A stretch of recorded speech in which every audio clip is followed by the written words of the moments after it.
Swastiastu, Assalamualaikum warahmatullahi wabarakatuh, Shalom, Namo Buddhaya, dan salam sejahtera bagi kita semua. Perkenalkan, nama saya Febrian Valentino Agape, dan pada kesempatan kali ini saya akan menjelaskan tentang satu topik bahasan tentang jaringan. Adapun materi yang akan saya bahas pada kali ini, yaitu mengenai Virtual Private Network atau sering kita kenal dengan istilah VPN. Nah, tujuan dari VPN yang akan saya bahas ini, saya lebih menekankan VPN untuk pengamanan jaringan pribadi menggunakan VPN. Selanjutnya saya akan melanjutkan dari apa yang melatar belakangi atau mengapa VPN itu menjadi satu topik bahasan yang menarik untuk dibahas pada video kali ini. Menurut saya yang pertama yaitu ada pada alasan di poin pertama itu keamanan pada jaringan era digital sekarang ini. Keamanan jaringan era digital pada sekarang ini sangat menghubungkan kita dengan dunia luar, baik keperluan pribadi maupun keperluan pekerjaan ataupun pendidikan.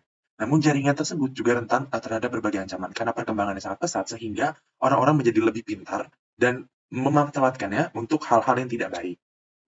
Memang untuk hal-hal yang tidak baik itu pemerintah sudah melindungi kita dan memblokir situs-situs yang sekiranya belum memiliki pengamanan, enkripsi, dan sebagainya. Tetapi terkadang web-web tersebut sangat berguna dan sangat bermanfaat bagi kita, tetapi hanya saja mungkin dari para pengembang developernya belum memaksimalkan pengamanan web tersebut sehingga belum bisa kita pergunakan secara umum. Sehingga itu adalah alasan yang pertama mengapa saya sangat tertarik sekali membahas tentang penggunaan VPN dalam keamanan jaringan. Lalu yang kedua adalah bagaimana cara VPN melindungi informasi pribadi dari pengguna.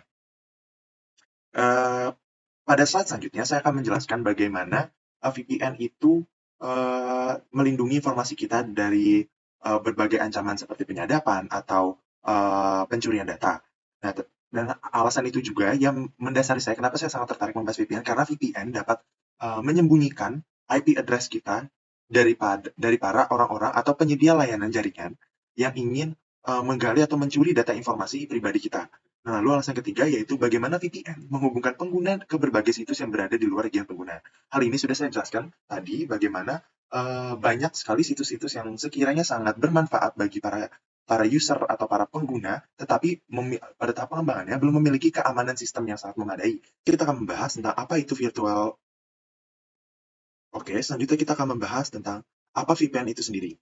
VPN itu sendiri memiliki kepanjangan yaitu Virtual Private Network. Nah, Virtual Private Network ini yaitu layanan koneksi jaringan yang memberikan akses ke semua website dengan lebih aman dan bersifat pribadi karena IP address daripada pengguna akan diubah menjadi IP address dari server VPN itu sendiri. Lalu, VPN itu sangat berguna bagi kita yang ingin berselancar di internet atau mengunjungi website-website yang sekiranya masih belum available di region penyedia internet kita. Lalu, bagaimana cara kerja VPN? VPN akan bekerja dengan cara membuat terowongan virtual antara komputer dan server VPN, sehingga IP address kita akan dipindahkan berada di lokasi lain mengikuti server VPN itu sendiri.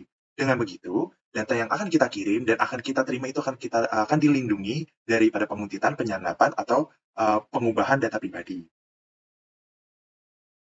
Selanjutnya saya akan menjelaskan tentang ilustrasi atau garis besar atau gambaran bagaimana VPN itu mengubah VPN itu bekerja. Nah, pertama, di sini ada data user atau apapun yang menyangkut paut tentang informasi pribadi daripada kita sebagai pengguna atau device kita. Biasanya device kita itu mengandung IP address atau lokasi atau set apa saja di dalam isi data itu atau isi package itu. Nah, isi package itu pertama-tama tidak langsung dikirimkan kepada server penyedia internet kita, tetapi dikirimkan terlebih dahulu di VPN server, sehingga pada saat di VPN server akan ditambahkan keamanan data dan pengubahan alamat IP menjadi alamat IP server VPN. Lalu di sana setelah dari VPN server itu akan baru dikirimkan ke router atau internet access dari penyedia internet kita. Baiklah, selanjutnya saya akan menjelaskan tentang bagaimana cara kerja dari VPN itu tersendiri. Saya mendapatkan sumber dari channel YouTube Wizcase tentang bagaimana cara kerjanya. Yang pertama yaitu dari data yang dikirimkan dari PC kita itu akan tidak langsung dikirimkan menuju ISP ataupun penyedia layanan internet, tetapi akan langsung dikirimkan ke server VPN dulu, karena di sana data kita akan dilindungi dan diberikan enkripsi, sehingga dari perusahaan atau hacker atau dari pemerintah atau penyedia layanan internet tidak dapat melihat siapa pengirim, siapa penerima, siapa sumber, atau isi dari data kita itu apa saja. Nah, lalu dari VPN itu baru dikirimkan ke data publik. Nah, sama juga nanti dari respon dari data publik akan dikirimkan kembali ke VPN, maaf, ke ISP-nya dulu, baru nanti dikirim ke VPN, baru nanti dikirimkan kembali ke user atau ke pengguna. Sehingga jika ada perusahaan ataupun hacker ataupun pemerintah ataupun penyedia layanan internet ingin melacak keberadaan lokasi kita itu tidak mungkin karena IP kita sendiri itu sudah diubah dan sudah diganti dengan IP server VPN yang lokasinya berbeda dengan lokasi asli dari IP kita itu sendiri. Baiklah, selanjutnya saya akan menjelaskan tentang bagaimana sih perbedaan pada saat kita menggunakan internet dengan cara yang biasa dan saat kita menggunakan internet menggunakan VPN. Nah, pada saat kita menggunakan internet secara normal atau biasa tanpa menggunakan VPN itu, koneksi kita akan langsung melewati penyedia layanan ISP yang terlebih dahulu kita terhubung dulu lewat home router ataupun internet apa point access ya, baru langsung kehubung ke internet service provider atau ISP. Nah, setelah lanjut dari ISP itu, atau penyedia layanan internet itu bisa memantau, menyadap, atau memblokir data kita. Nah, ISP itu juga bisa tahu nih alamat IP kita dari informasi yang dikirim melalui router tersebut.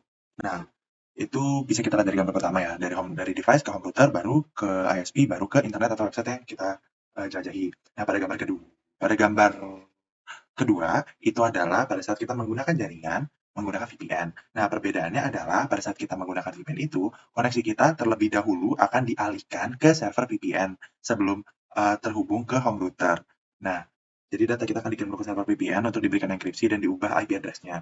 Nah, selanjutnya baru dikirim ke didistribusikan oleh home router, baru menuju ke ISP. Nah, dari sana VPN ini akan memberikan alamat IP baru, sehingga IP address kita tergantikan dengan IP server VPN.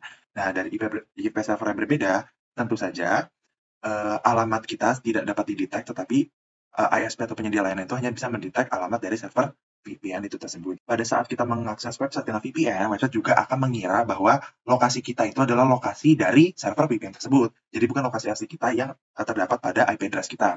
Nah, website juga itu nggak tahu nih alamat server kita kalau misalnya kita ini masih terhubung dengan server VPN. Selanjutnya saya akan menjelaskan tentang bagaimana VPN dapat berkontribusi langsung mencapai beberapa tujuan dan target dari SDGs. SDGs sendiri adalah kepanjangannya adalah Sustainable Development Goals.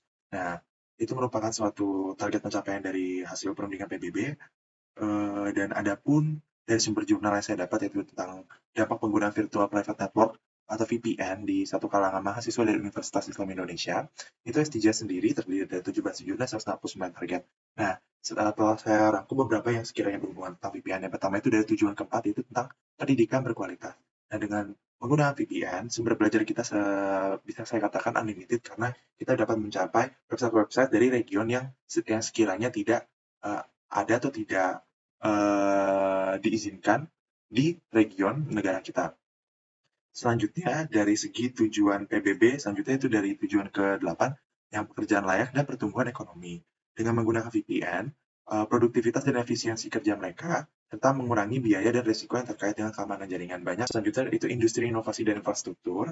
Nah, pada tujuan ke-9 ini, dengan menggunakan VPN, jaringan dapat mendukung pengembangan dan peningkatan infrastruktur jaringan yang berkualitas dan sangat aman. Selanjutnya, yang terakhir itu perdamaian, keadilan, dan kelembagaan yang kuat. Ini merupakan tujuan ke-16 daripada SDGs sendiri. Dengan penggunaan VPN itu, user itu kita dapat melindungi data dan identitas pribadi kita dari ancaman-ancaman baik dari dalam negeri maupun luar negeri, dan itu dapat menunjukkan kedaulatan suatu negara. Baiklah, selanjutnya saya akan menjelaskan tentang pandangan saya tentang masa depan komunikasi jaringan dengan VPN. Menurut saya, berdasarkan jurnal yang saya baca tentang implementasi dan analisis SSL VPN sebagai solusi keamanan jaringan, berpandangan bahwa VPN dapat meningkatkan kualitas dan aksesibilitas pendidikan. Ini berarti dengan menggunakan VPN, siswa dan guru dapat berinteraksi dan belajar dari berbagai sumber dan lokasi tanpa terbatas suatu website yang dibatasi oleh pemerintah. Selanjutnya, VPN dapat meningkatkan kualitas dan efisiensi kesehatan. Lalu, VPN dapat meningkatkan kualitas dan variasi hiburan. Ini bisa dilihat secara langsung dengan adanya aplikasi Omegle atau Ome TV. Itu bisa kita dapat mengobrol atau live streaming langsung dengan teman-teman kita yang berada di luar negeri atau di luar region dari penyedia layanan internet kita. Saja yang bisa saya sampaikan pada kesempatan kali ini. Saya memohon maaf jika terdapat kesalahan dalam penyampaian materi kali ini. Akhir kata saya tutup dengan Parama Santi, Om Santi Santi Om. Assalamualaikum warahmatullahi wabarakatuh. Shalom, namo buddhaya, dan salam sejahtera bagi kita semua.